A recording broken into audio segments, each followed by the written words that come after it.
नमस्कार, आप देख रहे हैं मुद्दा। मैं हूं आपके साथ उन्नति भटनागर। बात करेंगे उत्तर प्रदेश की, जहां जीएसटी रिफॉर्म को लेकर बीजेपी सरकार और संगठन जिस तरह से सक्रिय नजर आ रहे हैं, वो इस बात का इशारा है कि बीजेपी आगे चलकर इसे बड़ा सियासी मुद्दा बनाएगी। सरकार के मंत्री, सांसद, विधायक, यहां तक कि खुद मुख्यमंत्री भी मार्केट में उतरकर व्यापारियों और आम लोगों से संवाद स्थापित कर रहे हैं। गोरखपुर के बाद सीएम योगी लखनऊ के हजरतगंज में बाजार में जीएसटी रिफॉर्म के फायदे बताते नजर आए।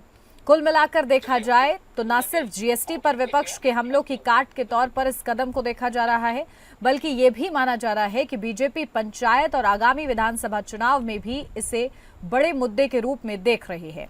तो आज इसी पर चर्चा होगी कि आखिर कौन इस मुद्दे को भुनाने में सफल होता है।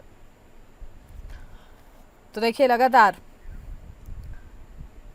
बीजेपी ने काट ढूंढी है, क्योंकि लगातार जैसे हमने देखा बिहार चुनाव से पहले, जहां वोटर अधिकार यात्रा के माध्यम से लगातार वोट चोरी के आरोप, ये मुद्दा सबसे ज्यादा बड़ा विपक्ष बनाता हुआ नजर आया। तो वहीं इसी की काट के लिए अब बीजेपी भी मुद्दा तलाशती हुई, और क्योंकि जीएसटी रिफॉर्म्स जो कि सामने आए, नई दरें सामने आई, उसको लेकर बीजेपी भी जिस तरीके से जुटी हुई है, ग्राउंड जीरो पर खुद सीएम योगी आदित्यनाथ उतर रहे हैं, बाजारों में जा रहे हैं, व्यापारियों से बातचीत करते हुए नजर आ रहे हैं और जागरूक कर रहे हैं। इसके लिए चर्चा हो रही है, संवाद हो रहा है। तो ये समझ में आ रहा है कि कहीं ना कहीं ये आने वाले समय में बीजेपी इसको और ज्यादा आगे बढ़ाने वाली है। तो आखिर इसका क्या मुनाफा मिलता है? हालांकि ये कहा जा रहा है सत्ता पक्ष की ओर से कि ये देश की भलाई के लिए है, इसका चुनाव से कोई लेना देना नहीं है। तो वहीं विपक्ष ने इसकी टाइमिंग को लेकर ये कहा था कि ये सब बिहार चुनाव के मद्देनजर हो रहा है। तो आरोप गंभीर हैं, लेकिन फिलहाल इस आरोप प्रत्यारोप के बीच क्या एजेंडा सत्ता पक्ष और विपक्ष का, उसी पर चर्चा करेंगे आज। कुछ ही देर में खास मेहमान हमारे बीच में मौजूद होंगे, जिनसे जानने का प्रयास कि आखिर क्या सियासी एंगल वो इसमें देख रहे हैं। और क्योंकि उत्तर प्रदेश में भी विधानसभा चुनाव के लिए तैयारियां, हालांकि समय बहुत है अभी, लेकिन तैयारियां जिस स्तर पर की जा रही हैं उसका जो आगाज है वो बहुत पहले ही हो चुका है। और हम लोग देख रहे हैं कि समय समय पर सियासत चमकाने का प्रयास हर पार्टी की ओर से किया जा रहा है, क्योंकि उम्मीदें बड़ी हैं। 2024 में के लोकसभा चुनाव में लीड मिली समाजवादी पार्टी को, और ऐसे में समाजवादी पार्टी चाहती है कि विधानसभा में, क्योंकि 2 बार से रिपीट हुए हैं सीएम योगी आदित्यनाथ और बीजेपी, तो लगातार ये कोशिश की जा रही है कि इस बार बड़ा बदलाव हो, परिवर्तन हो, और परिवर्तन लाने के लिए मुद्दे भी तलाशने होते हैं। और वही मुद्दे तलाशते हुए सपा भी और बीजेपी नजर आ रही है। तो चलिए चर्चा की शुरुआत करते हैं। खास मेहमान हमारे साथ जुड़ गए, सीधा आपको रूबरू कराती हूँ। हमारे साथ आरए उस्मानी, प्रवक्ता समाजवादी पार्टी से जुड़ गए हैं। उस्मानी जी, बहुत स्वागत है आपका। धन्यवाद, बहुत धन्यवाद। गौरव मिश्रा, नेता बीजेपी से हमारे साथ जुड़ गए हैं। गौरव जी, आपका भी बहुत स्वागत है। विनय राय, मैनेजिंग एडिटर, हमारे साथ जुड़ गए हैं। विनय राय जी, आपका भी बहुत स्वागत है। और इससे पहले कि मैं राजनीतिक प्रतिक्रिया लूं, आपके पास आ रही हूँ विनय राय जी, क्योंकि क्या चर्चा किस तरीके से, क्योंकि जीएसटी रिफॉर्म जिस तरीके से सामने आया है, अब उसको एक सियासी मुद्दा बनाने का प्रयास हो रहा है। CM Yogi Adityanath ground zero पर उतर रहे हैं। क्या इसका लाभ किसी विधानसभा चुनाव में उठाया जा सकता है? देखिए, राजनीतिक पार्टियां हमेशा अपने फायदे के लिए ही सोचती हैं, क्योंकि जब जीएसटी लागू किया गया था उस समय तरह तरह के सवाल उठे थे कि जब नरेंद्र मोदी जी मुख्यमंत्री थे उस समय वो जीएसटी का विरोध करते थे, लेकिन लागू करने के बाद जब उन्होंने रिबेट देने की बात कही तो फिर नए सवाल खड़े हुए कि आखिरकार इतने दिनों तक व्यापारियों का और आम आदमी का शोषण क्यों किया गया। आज की जो परिस्थिति है उसमें भारतीय जनता पार्टी को ये लगता है कि अगर वो बाजार में उतर करके आम जन से, आम व्यापारियों से संपर्क स्थापित करेगी, एक तो सरकार की उपलब्धियों को बताने का प्रयास करेगी, साथ ही अगर उनके मन में कोई और भी सवाल है तो कम से कम वहां पे चर्चा होगी, तो सरकार को एक फीडबैक मिल जाएगा कि जो उसको लेकर के आम व्यापारी क्या सोचता है, आम जनता है। तो भारतीय जनता पार्टी अपने किसी भी कार्यक्रम एक एजेंडे के तौर पर इवेंट बनाना जानती है, और उस इवेंट के तहत उसने पूरे देश भर में, ऐसा नहीं कि सिर्फ योगी और कुछ सिलेक्टेड लोग, अगर आप देखेंगे तो जगह जगह पर तमाम जो भारत सरकार के मंत्री हैं वो भी बाजारों में जा रहे हैं, लोगों से संपर्क स्थापित कर रहे हैं, सामानों में जो छूट हुई उसके बारे में पूछ रहे हैं। तो उनकी बस कोशिश इतनी है कि जो सरकार ने रिबेट दिया, खासतौर से प्रधानमंत्री लाल किले पर ही इसका ऐलान किया था कि दिवाली का गिफ्ट आपको देने जा रहे हैं, तो आखिरकार जो सरकार ने गिफ्ट दिया है जीएसटी के रूप में रिबेट दे करके, उसको जनता किस रूप में स्वीकार कर रही है। क्योंकि अगर जनता उसको सहज भाव से और बड़े दिल से स्वीकार करेगी तो इसका राजनीतिक फायदा भी मिल सकता है। खासतौर से आगामी चुनाव को देखते हुए तो भारतीय जनता पार्टी के नेता हो, मंत्री हो, संगठन हो, बाकायदा वो जीएसटी उत्सव मना रहे हैं। तो अगर उससे उनको लाभ मिलता है तो विपक्ष का बेचैन होना भी लाजमी है। इसलिए विपक्ष भी उसके खिलाफ में अपने आवाज को बुलंद कर रहा है। अब देखना सिर्फ इतना है कि जो परिस्थितियां आज की तारीख में, छूट तो जाहिर तौर पर मिली है, पहले कितनी जेब कटी वो सवाल अब नहीं आता, लेकिन जो भी छूट मिली है उसका कितना फायदा आम जन तक पहुंच रहा है, उसको जनता किस रूप में स्वीकार कर रही है, ये बड़ा असर करने वाला बात है। और भारतीय जनता पार्टी इसी मुद्दे को लेकर आगे भी बढ़ रही है। बिल्कुल, और इसी पर हम लोग चर्चा भी कर रहे हैं। आर उस्मानी जी, आपके पास आ रही हूँ क्योंकि समाजवादी पार्टी के अध्यक्ष अखिलेश यादव ने भी तंज कसा भाई जब शैम्पू सीएम योगी आदित्यनाथ ले रहे थे। फिलहाल कुल मिलाकर ये हो रहा है कि आखिर जीएसटी रिफॉर्म का क्या फायदा बीजेपी उठा ले जाएगी और उसकी कोई काट आप लोग को समझ में आ रही है? देखिए, आप जानती हैं कि कालिदास जिस डाल पे बैठते थे वही डाल काटते थे।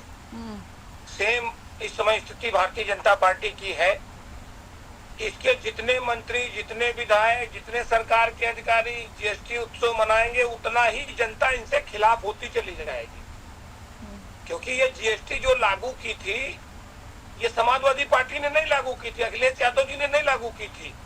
ये जीएसटी भारतीय जनता पार्टी की सरकारों ने लागू की थी। भारतीय जनता पार्टी की सरकारों ने जनता को लूटने का, ठगने का काम किया था और उसका पश्चाताप करके अब उस जीएसटी को कम करने का काम किया है। तो जितना ही इसका प्रचार प्रसार करेंगे तो जो लूटे पिटे लोग थे, जिनको लूटा गया था जीएसटी के नाम पे, उनको उनके जख्म कुरेदने का काम कर रहे हैं। और इसका खामियाजा इनको आने वाले जितने भी विधानसभा चुनाव होंगे उसमें इनको भुगतना पड़ेगा। और उसके बाद जब लोकसभा के चुनाव में होंगे तो इनको सत्ता से जनता बेदखल कर देगी। क्योंकि आप आज फायदे गिना रहे हो ना, तो 8 साल पहले जो तुमने लागू किया था जीएसटी, जो जनता की जेब काटने का काम किया था, गरीबों को, मजलूमों को तबाह करने का काम किया था, आज मार्केट में पैसा नहीं बचा है। मध्यम वर्ग के लोग जो हैं उनके पास पैसा नहीं, उनके घर में जो पैसा रखा हुआ था वो पैसा भी तुमने निकाल के मार्केट में लगाने का काम किया। और आज आम आदमी के पास पैसा नहीं। हम जाते हैं जब मार्केट में, हजरतगंज में या कहीं जाते हैं तो सड़कें सूनी हैं। जिन सड़कों पे जाम लगता था, जिन सड़कों पे पब्लिक होती थी, जिन सड़कों पे पब्लिक होटलों में जाती थी, खाना खाती थी, सामान खरीदती थी, कपड़े खरीदती थी, घर के सामान खरीदती थी, वो सारे के सारे काम बंद हो चुके हैं। अब जितना भी भारतीय जनता पार्टी प्रचार करेगी, जितना उत्सव मनाएगी, उतना ज्यादा उसका नुकसान हो जाएगा, ये मानना आपको पड़ेगा। क्योंकि ये लोग तो ऐसे हैं गौरव जी, जब 2000 का नोट चालू करते हैं तो उसके फायदे गिनाते हैं कि इसके इतने फायदे हैं। जब ये नोटबंदी करते हैं, 1500 के नोट बंद करते हैं, तो उसके फायदे गिनाते हैं कि काला धन वापस आएगा, 15-15 लाख रुपए सबकी जेबों में जाएगा, सबको देश में अर्थव्यवस्था मजबूत होगी। अर्थव्यवस्था तो तबाह हो गई, जीडीपी गिर गई, अर्थव्यवस्था चौपट हो गई, नौकरियां जा रही है। जो प्राइवेट सेक्टर में जो है 8-8 हजार रुपए पे ठेके पे जो बीटेक इंजीनियर किए हुए लोग हैं, बीटेक की डिग्री धारक है, वो 8-8, 10-10 हजार रुपए पे बंधुआ मजदूर बन के काम करने के लिए वो मजबूर है, अपना पेट पालने के लिए मजबूर है। इसलिए भारतीय जनता पार्टी और उसकी सरकार इस धोखे में न रहे कि वो उत्सव मनाएंगे तो जनता उनके साथ आ जाएगी। वो जितना उत्सव मनाएंगे उतना दुख दर्द जनता को याद आएगा और उसका गुस्सा जो है। गौरव मिश्रा जी, आप लोग जितना उत्सव मनाएंगे इसको लेकर उतना ही ज्यादा जनता को याद आ जाएगा कि ये जख्म भी आप ही के दिए हुए हैं और ऐसे में बार बार वो हरे हो जाएंगे, ऐसा है क्या? तो देखिए उन्नति जी, कितनी हास्यास्पद बात है। उस्मानी जी कालिदास जी का उदाहरण दे रहे हैं। लगता है कालिदास जी कोई पढ़े नहीं है, जानते नहीं है। कालिदास जी नहीं, अभिज्ञान शाकुंतलम भी लिखा था, तो पहले उसके बारे में पढ़े तब उदाहरण दे।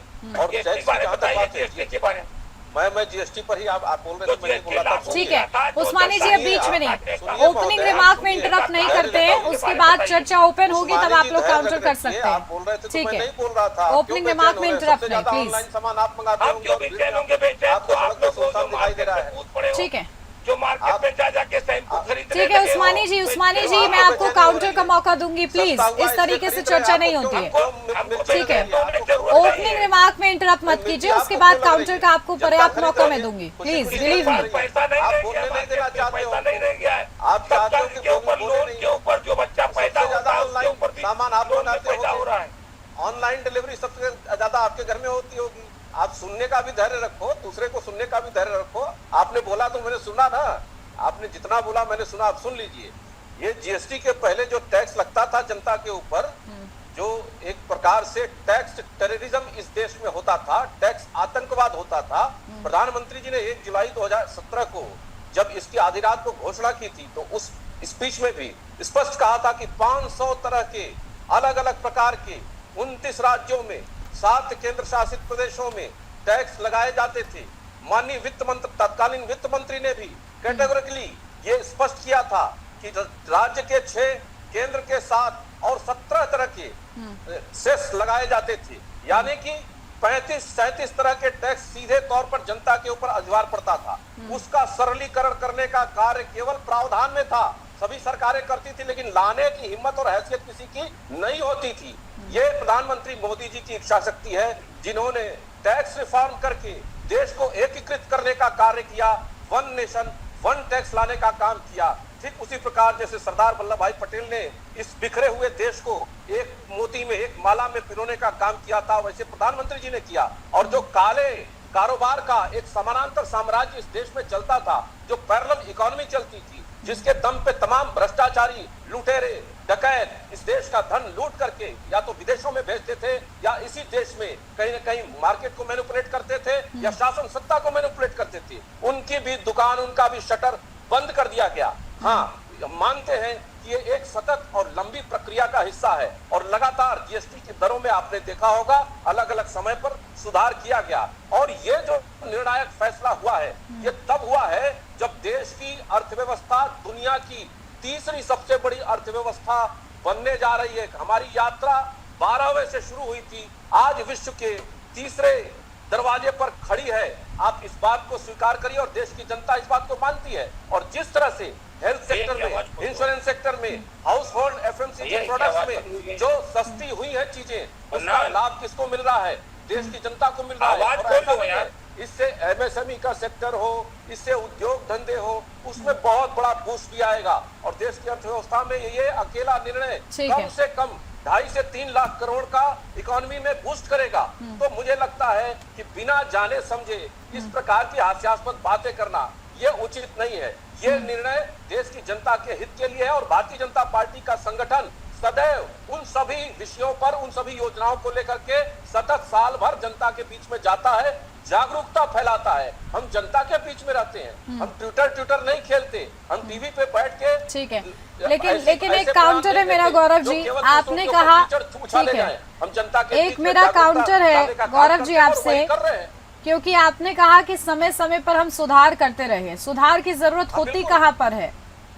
क्यों नहीं होगी? नहीं, सुधार की जरूरत होती कहाँ पर है? जहाँ पर आपको लगता है कि हाँ कुछ गलत है। पैदल भी चलने में बच्चे को 1 वर्ष लग जाते हैं और लगातार वो एक सुधार की प्रक्रिया, डेवलपमेंट की। मेरा प्रश्न आप समझे नहीं। आईफोन का अपग्रेडेड वर्जन i17 आ गया, क्यों आवश्यकता पड़ती है हर साल उसको अपग्रेड करने की? किसी भी चीज को जो शब्द आपने इस्तेमाल किया मैं उसके लिए बोल रही हूँ। मॉडिफाई अलग चीज होती है और सुधार अलग चीज होती है। हो सकता है आने वाले समय में और भी सुधार हो, लेकिन फिर उसे मॉडिफाई कहिए। सुधार होने का मतलब है कि भाई कुछ गलत है तो उसे सुधारा जा रहा है। मैं अपग्रेडेशन की बात कर रहा हूँ, ये रिफॉर्म की बात कर रहा हूँ। ठीक है, अब आपने अपने शब्द करेक्ट किए हैं तो मुझे आपत्ति नहीं है। ठीक है, उस्मानी जी आपके पास आ रही हूँ, क्योंकि देखिए ये कहा जा रहा है कि भाई आप लोग अर्थशास्त्री ना बने, क्योंकि आप लोग समझ नहीं पा रहे कि आखिर ये किस रणनीति के तहत लाया गया था। देखिए, अभी हम बीजेपी के स्पोकमैन को सुन रहे थे और उन्होंने कहा कि हम सुधार कर रहे हैं, यानी कि उन्होंने जनता के साथ गलत काम किया था, जनता के साथ लूटपाट करने का काम किया था, अपग्रेड यूज कर लिया है। ठीक है, का काम किया था, वो टैक्स ये कम करने की बात कर रहे हैं और सुधार करने की बात कर रहे हैं। और जनता ने इनको लोकसभा के चुनाव में उत्तर प्रदेश में सुधारने का काम किया और हमारे इंडिया गठबंधन को 43 सीट जिता करके 80 में जनता ने 2017 में एक थप्पड़ मारा था समाजवादी पार्टी को, 2022 में सुधार करके और 2027 इसलिए सत्ता से बेदखल कर दिया। इसको कहते हैं सुधार। अभी ये जीएसटी सुधार रहे हैं, 2027 में तीसरे थप्पड़ के साथ फिर अपग्रेड होगा। आप चिंता न करें, 2027 में पूरा सुधार देगी, पूरा अपग्रेड कर देगी इनको। 2027 में फिर इनको अपग्रेड कर देगी। जनता तो सत्ता में इनको पता लग जाएगा कि आज जो इन्होंने जो दुर्दशा की है कि नौकरियां खत्म कर दी। इन्होंने वादा किया था कि हम साल में 2 करोड़ सरकारी नौकरियां देंगे। आज 8-9 साल हो गए हैं, 18 करोड़ लोगों को नौकरी देते दी चाहिए थी, एक भी नौकरी इन्होंने नहीं दी। और इन्होंने वादा किया था कि खातों में 15-15 लाख रुपए देंगे, वो भी नहीं किया। इन्होंने कहा था हम किसानों का कर्जा माफ करेंगे, इन्होंने किसानों का कर्जा भी नहीं माफ किया। अडानी और अंबानी का कर्जा माफ करने का काम किया है। मैं बताना चाहता हूँ आपको कि अगर ये एक अडानी का खाली कर्जा ना माफ करती, अंबानी का कर्जा ना माफ करते, तो इस पूरे देश के गरीबों, किसानों, मजदूरों, व्यापारियों और किसानों का सारा कर्जा माफ हो जाता। आज हमको बड़ा दुख होता है कि जब हम अखबार का पन्ना खोलते हैं तो शाहजहांपुर के व्यापारी अपनी पत्नी और छोटे छोटे बच्चों के साथ आत्महत्या कर लेते हैं पूरा घर।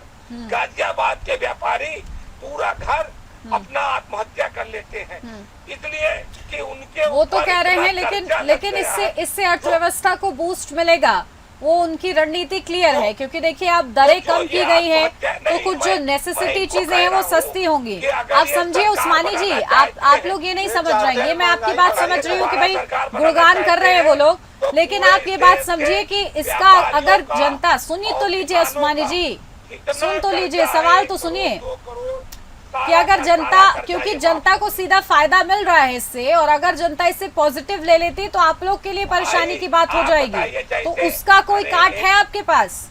अरे एक बात, आप हमारे पास काट है, जनता के शत्रु हैं। वहाँ को कहाँ से वहाँ को मारने के बाद गोबर सुखाने से कोई फायदा होने वाला नहीं है।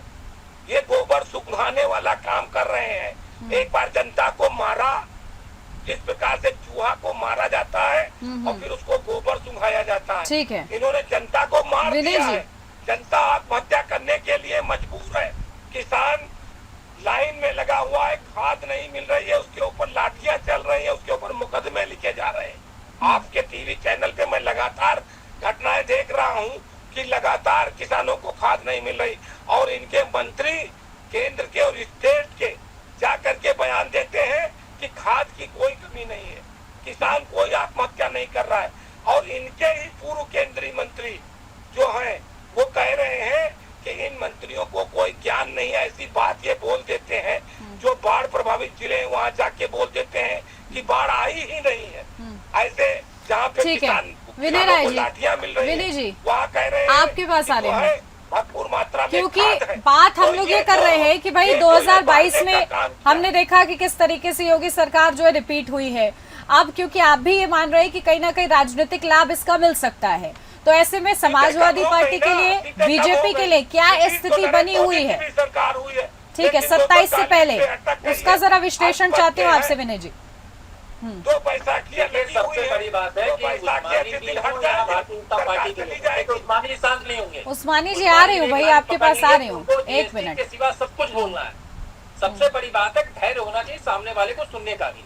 संविधान जब निर्माण हुआ था उस्मानी साहब सुनिए पहले, उस्मानी साहब सुनिए पहले, वो बोल लिया आप राजनीतिक आदत डालिए, आप राजनीतिक सुनने के पहले आदत डालिए। आप संविधान का जब निर्माण हुआ था आप राजनीतिक आप बताइए।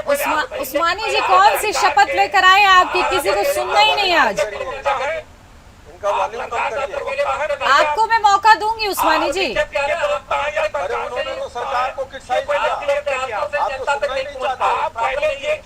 आपको जनता के हितों से कोई मतलब नहीं है। आपने लगता है उनका ओपनिंग दिमाग ही नहीं सुना उस्मानी जी। ये बताइए उस्मानी जी, उस्मानी जी सुनिए मेरी बात। करिए आप उस्मानी जी, आपने शायद सुना नहीं कि उन्होंने क्या बोला। वो विश्लेषण रख रहे हैं, वो किसी पार्टी से नहीं है। पार्टी पे विश्लेषण, अरे वो किसी पार्टी से नहीं है, ये तो समझिए आप। सबके बीच में बोलना है, लेकिन ये सोच लीजिए कि कौन बोल रहा है पहले। गाजियाबाद में बात नहीं सुनेंगे, उनके ऊपर भी बोलिए कुछ नहीं है। ठीक है, चलिए आप आपके मुद्दे नोट डाउन कीजिए उस्मानी जी, आपके मुद्दे नोट डाउन कीजिए। एग्जैक्ट मैं वही पूछूंगी, लेकिन प्लीज इंटरप्ट मत कीजिए। आपके मुद्दे नोट डाउन कीजिए, अभी नोट डाउन कीजिए आप प्लीज। ऐसा चर्चा नहीं होती है। बोलिए विनय जी, आप कंप्लीट कीजिए। बोलिए भी, सुनिए भी। बोलिए आप विनय जी, बोलिए। कभी संशोधन की एक बात आई, संविधान को निर्माण करने वाले चाहे डॉक्टर राजेंद्र बाबू हो चाहे डॉक्टर भीमराव अम्बेडकर हो, अपने समझ में उन्होंने संविधान अच्छे से बना कर दिया, सोच समझ कर बनाया। लेकिन क्या संविधान में संशोधन नहीं हुआ? जरूरत के हिसाब से बार बार संविधान में संशोधन करना पड़ा, जिसकी भी सरकारें नहीं जी। सवाल सिर्फ इतना है कि जो परिस्थितियां आज की तारीख में, भारतीय जनता पार्टी कुछ नेता तो कहते हैं कि हमने 15 लाख का वादा किया था, लेकिन हम तो 5 लाख का आयुष्मान कार्ड दे रहे हैं, लगभग 2.5 लाख रुपए हम आवास बनाने के लिए दे रहे हैं, हम किसान सम्मान निधि दे रहे हैं, हम शौचालय बनाने के लिए पैसे दिए। कम से कम 50% हमने वादे पूरे किए। लेकिन मेरा मत ये नहीं है, मेरा कहना है कि जनता जिस चीज में खुशहाल खुद को महसूस करे, सरकार ऐसी होनी चाहिए। अगर आपने कहा कि किसानों को हम समय पर खाद उपलब्ध कराएंगे, तो उसको समय पर खाद मिलना चाहिए। वो खाद लेने जाए और लाठी खाए, ये उचित नहीं है।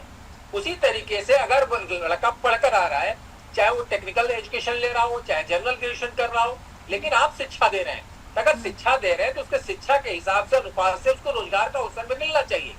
केवल ये नहीं कर सकते कि हम संविदा के कुछ कर्मचारियों को रख लिए और बाकी आप स्वरोजगार के दिशा में चले जाइए और कुछ लोन ले लीजिए और अपना धंधा पानी चलाइए। ठीक है, कुछ अगर एंटरप्रेन्योर बनना चाहते हैं, उनकी मर्जी है, लेकिन सरकार के पास भी बेरोजगारों को रोजगार देने का एक माध्यम होना चाहिए, क्योंकि आबादी ज्यादा है। जहां पर भी बेरोजगारी होती है वहां अराजकता आती है। तमाम ऐसे एग्जाम्पल है। तो सरकार का भी ये नैतिक कर्तव्य है कि जो बेरोजगार युवा पढ़कर निकल रहे हैं, उनको किस तरीके से उनको रोजगार के अवसर प्रदान करे। क्योंकि आज की तारीख में लोग कहते हैं भाई इतने वो पढ़े लिखे, टेक्निकल एजुकेशन उनके पास नहीं है, लेकिन टेक्निकल एजुकेशन देगा कौन? ये सरकार का सिस्टम है कि हम जिस तरह के व्यवसाय उनको रोजगार दे सकते हैं, उस तरह का करिकुलम डालें स्कूलों के अंदर कि उस तरह की पढ़ाई करके आए। आज भी तमाम लड़के गल्फ कंट्री में जाते हैं नौकरी करने के लिए, उनको अलग से ट्रेनिंग दी जाती है मुंबई बुला करके। मेरा सिर्फ इतना कहना है, सरकार जो सुधार का काम कर रही है उसका कर्तव्य है, लेकिन जो कमियां हैं उसको भी ठीक करना सरकार की जिम्मेदारी है। विपक्ष का काम है आरोप लगाना, विपक्ष जो कमियां होगा सिर्फ वो गिनाएगी, विपक्ष कभी भी अच्छी बातें नहीं बताएगी। गौरव मिश्रा जी, इसलिए जो बुराई है, जो कमी है, उसको एहसास करिए, उसको सुधारने की दिशा में काम करिए। बिल्कुल।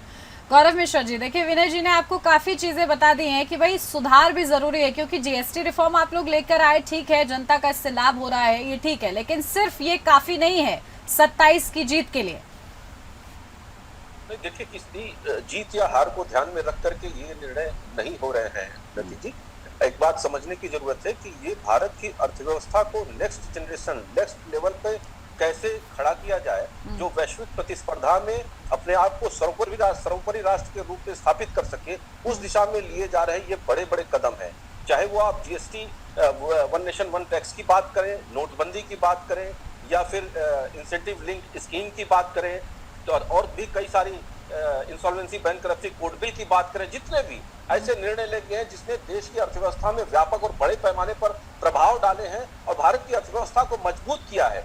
हम ये मानते हैं कि समय समय पर इसके अपग्रेडेशन की, इसमें और कुछ वैल्यू एडिशन की जरूरत होती है। और आज ये जो निर्णय हुआ है, ये जो टैक्स के 3 स्लैब बनाए गए, इनफैक्ट 5%, 18% और 40%। 40% की तो बात करना मुश्किल है, क्योंकि वो तो हवाई जहाज पर और याट पर और इस तरह की चीजों पर लगाए गए हैं। लेकिन आम जनता जिससे प्रभावित होती है, जिसपे सर्वाधिक टैक्स 28% या सेस लगता था, उसको एकदम न्यूनतम कर दिया गया है, और बल्कि बहुत सारी चीजों पर पूरी तरह से खत्म कर दिया गया है। तो इससे बाजार में एक रफ्तार आएगी, और साथ ही साथ इंडस्ट्रीज जो हैं उसके प्रोडक्शन में भी एक रफ्तार आएगी, और वैश्विक प्रतिस्पर्धा के हिसाब से हमारे प्रोडक्ट बने और एक्सपोर्ट ओरिएंटेड इकोनॉमी हमारी बन सके, उस दिशा में लिया हुआ ये बहुत बड़ा कदम है। भारत की विश्वसनीयता विश्व के बाजार में अन्य देशों की तुलना में बहुत अच्छी है, जिसका हमको सकारात्मक परिणाम भी मिलेगा। और मुझे लगता है इसको स्वागत करना चाहिए, और भविष्य में भी किसी भी इस प्रकार के और निर्णयों की जरूरत पड़ेगी तो सरकार उसके लिए भी तत्पर रहेगी। मुझे लगता है कि इसको चुनावी दृष्टि से देखना, इतने बड़े